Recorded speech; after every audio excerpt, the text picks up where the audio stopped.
امریکہ کے پینٹاگان کی جانب سے آج ایک فوٹیج سامنے نکل کر آئی ہے اور امریکہ کے پینٹاگان کے افیشلز نے اعلان کیا ہے کہ ہو سکتا ہے کہ رشیا اب یوکرین کے اوپر کیمیکل ویپنز اور بایولوجیکل ویپنز کا استعمال کرے۔ اب بات یہ ہے کہ دنیا والے پریشان تھے کہ پوری دنیا کے اوپر تیل کی جو ایک کرائسس لٹک رہی ہے وہ کہیں بھیانک صورتحال اختیار نہ کر لے۔ اب یورپ کو تو چلو گیس کی فراہمی یا آئل کی تنصیبات کی فراہمی کا نقصان ہو ہی رہا ہے، بلکہ اب جو ہے عرب ممالک بھی اس جنگ کے اندر شامل ہو گیا ہے۔ بہت سارے سیریا کے لوگ خصوصاً داعش کے لوگ پیسے لے کر یوکرین کی طرف جا رہے ہیں اور رشیا نے بہت سارے عرب کے جو جنگجو ہیں ان کو گرفتار کیا ہے۔ جب ان سے پوچھ تاچھ کی گئی ہے تو انہوں نے کلیئر کٹ یہ بات کہہ دی ہے کہ ہمیں امریکہ نے بھیجا ہے، امریکہ نے ٹریننگ دے کے، امریکہ نے اسلحہ دے کے، ہر چیز دے کے ہمیں یوکرین کے اندر بھیجا ہے۔ اور ایک بڑی خبر آپ کو یہ بتا دیں کہ آج رشیا نے خود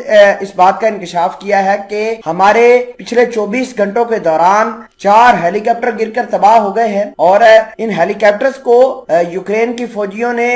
شولڈر گنز کی مدد سے گرایا ہے اور امریکہ لگاتار شولڈر گنز جو ہے وہ دے رہا ہے یوکرین کو۔ میں اس خبر کو مزید ڈیٹیل کے ساتھ آپ کے ساتھ تھوڑا سا شیئر کرتا ہوں تاکہ جو گراؤنڈ ریالٹیز ہے وہ آپ تک پہنچ سکے۔ دیکھیے کہ امریکہ نے جو سٹیٹمنٹ جاری کی ہے کہ رشیا بایولوجیکل ویپنز اور کیمیکل ویپنز کا استعمال کر سکتا ہے، تو پہلے جانیے کہ امریکہ نے کام کیا تھا یوکرین کے اندر۔ امریکہ نے 33 مختلف بایولوجیکل لیبز بنائی ہوئی تھی یوکرین کے اندر۔ ان بایولوجیکل لیبز کے اندر مختلف قسم کے بایولوجیکل ویپنز بنائے جا رہے تھے اور ہو سکتا تھا کہ اگر رشیا ان لیبز کو نہ پکڑتا، ہو سکتا تھا کہ رشیا ایک بایولوجیکل وار سے دوچار ہو جاتا۔ آپ کو یہ بتا دیں کہ امریکہ پوری دنیا کے اندر بے شمار بایولوجیکل لیبز چلاتا ہے جن کی فنڈنگ بھی امریکہ خود کرتا ہے۔ $238 ملین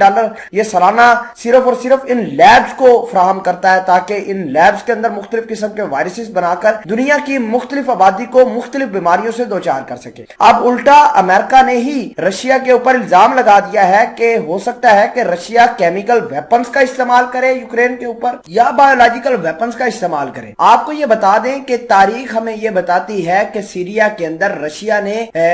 کیمیکل ویپنز کا استعمال کیا تھا اور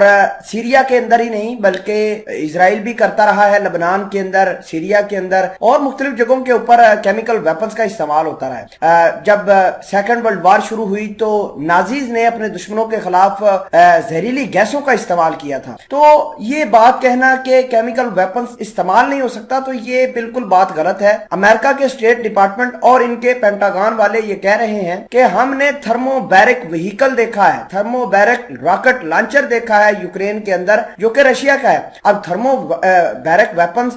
ویکیوم بم گراتا ہے اور آپ خود اندازہ لگائیے کہ کس طریقے سے اگر یہ بم چلانے شروع ہو جائے، کیمیکل ویپنز کا استعمال کرنا شروع ہو جائے تو ہلاکتیں اور تباہی کس قدر زیادہ بڑھے گی۔ فی الحال آپ کو یہ بتا دیں کہ 48,000 کے قریب لوگ آج یوکرین کا دارالحکومت کیو کو چھوڑ کر محفوظ مقامات پر چلے گئے۔ تو مطلب یہ کہ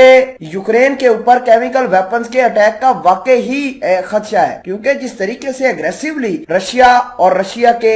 جو الائز ہے یوکرین کی طرف دیکھ رہے ہیں وہ بہت بھیانک جنگ کی طرف لے کر جا رہا ہے۔ یہ ترکی کے اندر جو یوکرین کے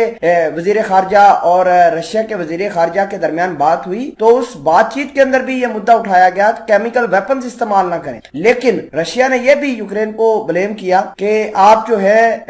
امریکہ سے یا یورپ سے لیتھل ہتھیار نہ لیں، اس کا الٹا نقصان یورپ کا ہی ہوگا، امریکہ کو ہی اس کا نقصان اٹھانا پڑے گا۔